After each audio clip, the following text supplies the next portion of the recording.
Para pater, diakon, dan frater dan bruder yang terkasih, sekali lagi selamat pagi untuk kita semua. Selamat pagi.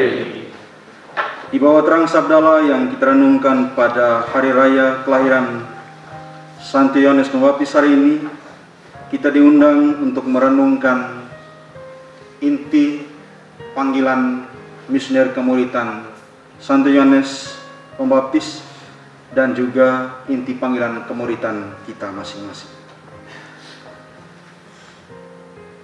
Dalam bacaan-bacaan kita renungkan pada pagi ini, kita dapat dengan mudah mengalami dan menemukan inti panggilan dari Santo Yohanes Pembaptis.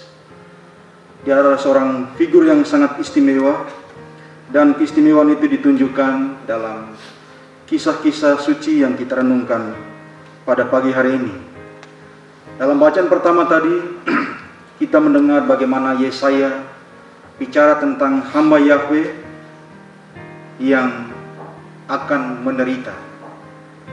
Dan hamba Yahweh yang akan menderita itu dipersiapkan oleh orang-orang secara istimewa. Bahkan sejak dari kandungan ibu, Allah telah mempersiapkan jalan hidup. Dalam bacaan kedua dalam surat Rasul Paulus tadi, kita mendengar kisah bagaimana Yohanes juga memiliki cara hidup yang istimewa. Bahkan sejak awal dia sudah ditentukan oleh Allah untuk mempersiapkan kedatangan Sang Mesias.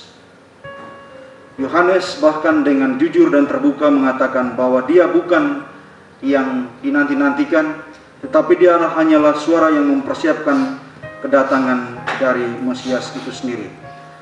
Dalam Injil bahkan kita dengar bagaimana Yohanes katakan bahwa biarlah ia tetap menjadi yang besar dan aku menjadi makin kecil. Bahkan membuka tali kasutnya pun aku tidak layak. Dan ini menunjukkan identitas panggilan misioner dari Yohanes Pembaptis, bahwa dia dipanggil untuk mempersiapkan jalan. Dia dipanggil untuk membawa orang kepada Yesus. Dan kita belajar dari cara dan pola hidup Yohanes ini yang dengan rendah hati menunjukkan bahwa dia bukan menjadi yang inti. Dia bukan menjadi orang yang dinanti-nantikan, tetapi dia adalah orang yang mempersiapkan jalan supaya orang berjumpa dengan Yesus. Dalam Injil Yohanes, dalam kisah murid-murid pertama dipanggil oleh Yesus, Yohanes dengan terus terang mengatakan, menunjukkan kepada murid-muridnya, inilah anak domba. Lihatlah anak domba. Pada waktu itu dia juga dengan hati terbuka membiarkan murid-muridnya itu meninggalkan dia dan mengikuti Yesus. Jadi Yohanes bukan yang inti, dia menyadari bahwa dia datang untuk mempersiapkan jalan bagi Yesus Kristus sendiri. Namun banyak kali dalam hidup kita lupa bahwa panggilan hidup kita itu adalah panggilan hanya untuk mempersiapkan jalan atau mengarahkan orang kepada Tuhan. Jadi kita bukan yang utama. Kadang-kadang panggilan kita itu berhenti dengan diri kita sendiri. Panggilan kita itu adalah untuk mengarahkan orang supaya orang sampai kepada Yesus. Belajar dari panggilan Yohanes Pembaptis yang dengan hati terbuka mengatakan jujur bahwa dia bukan yang dinanti-nantikan. Bahkan dia katakan membuka tali kasutnya pun aku tidak layak. Ini bahasa hukum. Jadi dia tidak pantas mengambil apa yang menjadi haknya Yesus. Haknya Yesus adalah haknya Yesus. Dia adalah orang yang ditunjukkan untuk mempersiapkan jalan bagi kedatangan Mesias itu sendiri. Dan kesempatan ini juga bagus untuk kita untuk merenungkan tentang inti dan jati diri panggilan misioner kemuritan kita masing-masing. Bahwa kita semua dipanggil untuk mengarahkan orang, untuk memperkenalkan orang supaya orang sampai kepada Yesus.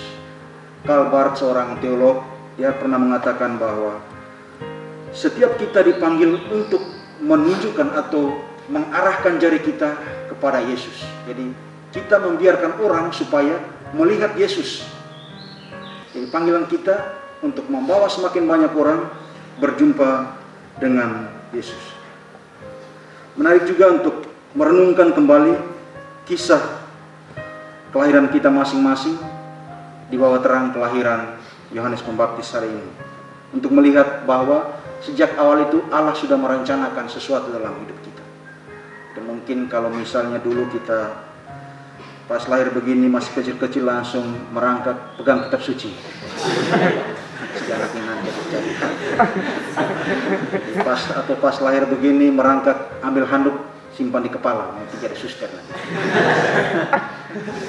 Dan kita bisa melihat itu semua lihat lagi ke belakang bahwa Allah bisa saja menulis dalam peristiwa-peristiwa yang sederhana untuk hidup kita ke depan. Yohanes pun demikian, sejak awal, sejak kecil dia sudah memiliki rencana. Rencananya apa? Untuk membawa orang semakin dekat dan semakin mengenal Kristus. Kita semua dipanggil untuk tujuan yang sama, untuk membawa semakin banyak orang semakin mengenal, mengalami dan melihat siapa Yesus itu dalam hidupnya. Uskup Abeya dalam suratnya kepada Pater Jenderal dalam surat belasungkawa ketika Pater Gustavo Alonso meninggal kemarin, dia katakan seperti ini: mari kita belajar untuk selalu tetap berakar ke dalam dan berani menulis sejarah kongregasi kita dengan bahasa misionaris. Dan dia katakan sejak awal kongregasi ini adalah kongregasi yang identitasnya adalah misionaris. Dan kita saat ini dipanggil untuk tetap dan terus menulis sejarah kongregasi kita, sejarah hidup kita dengan satu bahasa, yaitu bahasa misionaris. Dan bahasa misionaris itu adalah bahasa yang membawa semakin banyak orang untuk semakin berjumpa dan mengalami Yesus dalam hidup dan perjuangan mereka sehari-hari. Semoga rahmat Tuhan membantu kita sekalian. Amin.